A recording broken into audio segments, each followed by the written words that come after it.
Good morning, dear students. Please sit down. Thank you, sir. Welcome.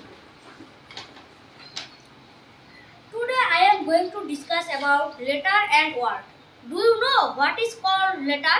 I don't know, sir. Do you know what is called word? I don't know, sir. Then I am going to discuss about letter. What is called letter? প্রত্যেক ভাষা লিখতে কিছুমান চিহ্ন ব্যবহার করা হয়। এই চিহ্নকে letter বলে। যেনে ইংরেজি A B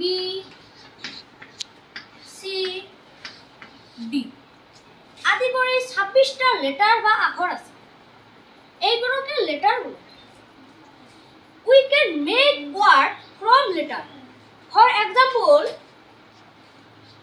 P-E-N pen মানে কলম, book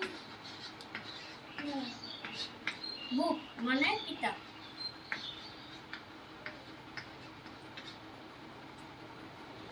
ইয়াত কেইটা লেটাৰ লগ লাগিছে? ইয়াত কেইটা লেটাৰ লগ লাগিছে?